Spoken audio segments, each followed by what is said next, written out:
The scream of the kettle sliced through the quiet kitchen.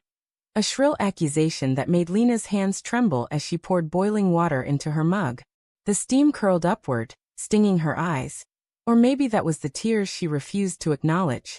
She stood frozen, clutching the chipped ceramic, as Ryan's voice echoed from the living room. Low, secretive, a tone she hadn't heard in months. "No, not tonight," he murmured into his phone. The words muffled but sharp enough to cut. "She's here. I'll call you later." Lena's heart lurched, a visceral jolt that felt like tripping over a wire in the dark. Who was she? And why did later sound like a promise he couldn't keep in her presence? The apartment, their shared sanctuary for 3 years, suddenly felt alien. The worn couch where they'd binge-watched thrillers, the coffee table scarred from her nervous nail-tapping, the faint lavender scent of her candles, all of it mocked her now. She strained to hear more, but Ryan's voice dropped to a whisper, then silence. The click of his phone locking was louder than it should have been. Lena's fingers tightened around the mug, the heat searing her palms, grounding her in the moment's raw unease. She wanted to storm in, demand answers, but her feet stayed rooted. What if she was wrong? What if she was just paranoid, seeing shadows where there were none? Ryan appeared in the doorway, his easy smile practiced but not quite reaching his hazel eyes. "Tea again?" he asked, leaning against the counter. Too casual, like he hadn't just been whispering secrets. His dark hair was mussed, his flannel shirt slightly untucked, and for a moment, he was the man she'd fallen for, charming, disheveled hers. But the air between them crackled with something unspoken. "You okay, Lena? You look off." Her throat tightened.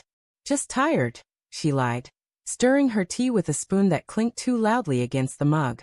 The sound was a metronome to her racing thoughts. "Who were you talking to? Why do you sound so guilty?" She wanted to scream it, but the words lodged in her chest, heavy as stones.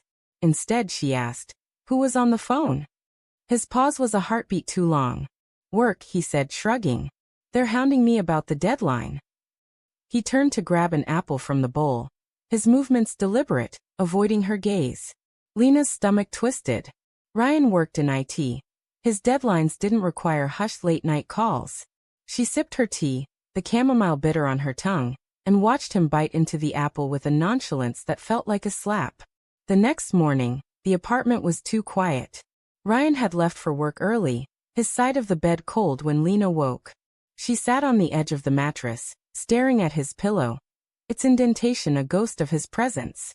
Her mind replayed last night's call, dissecting every inflection. She'd always trusted him, his late nights, his client dinners, his sudden need for space to clear his head. But now, each memory felt like a breadcrumb leading to a truth she wasn't ready to face. She opened his laptop, left carelessly on the desk, her fingers hovering over the keyboard. "This is wrong," her conscience whispered. "But so is lying," her heart shot back. The screen glowed to life, his email already open. Her pulse hammered as she scrolled, eyes catching on a name, Clara. A colleague, he'd said once, just a project partner. But the emails weren't about work. "Missed you at the bar last night," one read, timestamped 2 days ago. "Can't wait for Thursday," another said, with a winking emoji that made Lena's chest burn. Thursday. Tomorrow. Her vision blurred, the word swimming. She clicked out, slamming the laptop shut, her breath ragged. "It's nothing," she told herself. "You're overreacting." But her hands shook as she dressed for work, the mirror reflecting a woman she barely recognized, pale, hollow-eyed, betrayed. At her office, the hum of fluorescent lights and clatter of keyboards couldn't drown out her thoughts. She texted Ryan, "Dinner tonight?" His reply came hours later. "Stuck at work. Rain check." The words were a punch, casual but deliberate. She stared at her phone, the screen's glow harsh in the dim cubicle. He's lying.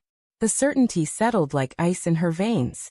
She Googled Clara's name, her fingers moving before her brain could stop them. LinkedIn showed a smiling brunette, poised and professional, tagged in photos with Ryan at a conference last month. Their heads were too close, their smiles too intimate. Lena's heart pounded, a drumbeat of dread. She left work early, claiming a headache, but the real ache was deeper, a fracture in her trust. That night, Ryan came home late, the scent of rain and something floral, perfume, clinging to his jacket.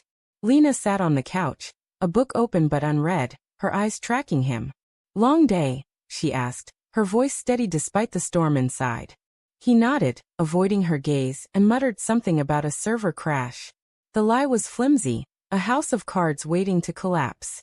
She wanted to confront him, to scream, but the words caught in her throat. What if she was wrong? What if she destroyed them over nothing? Instead, she watched him move through their routine, brushing his teeth, changing into sweats, like a stranger wearing her lover's face. Thursday arrived, heavy with anticipation. Lena called in sick, her voice convincing even to herself. She waited until Ryan left, his briefcase swinging with purpose, then followed. The city was a blur of gray skies and honking cabs as she trailed him to a cafe downtown. Through the window, she saw him with Clara, their laughter a silent knife. Clara's hand brushed his, lingering. Lena's knees buckled, the pavement cold against her palms as she crouched, hidden by a parked car. Her mind screamed denials. It's just coffee, just friends. But her heart knew better. The truth was a slow poison, seeping into every memory of their love. She confronted him that night, her voice trembling but resolute. "Who's Clara?" The question hung in the air, heavy as the rain outside. Ryan's face paled, his eyes darting like a cornered animal. "Just a co-worker," he said, but his voice cracked, betraying him. Lena's laugh was bitter, hollow. "Stop acting like we're married," she spat, the words a weapon. "You don't get a say in where I go or who I'm with anymore." His silence was louder than any confession, his guilt a tangible weight. She waited for him to fight, to explain, but he only stared, defeated. The twist came later, when Lena found Clara's email in his trash folder. "I'm sorry," it read. "I didn't know you were still with her." Clara hadn't known. Ryan had lied to them both, weaving a web of half-truths to keep his options open. Lena's anger dissolved into grief, her love for him a wound that wouldn't close.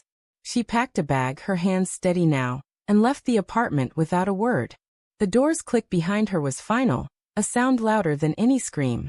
Outside, the rain washed away the last of her trust, leaving only the ache of a story rewritten by betrayal.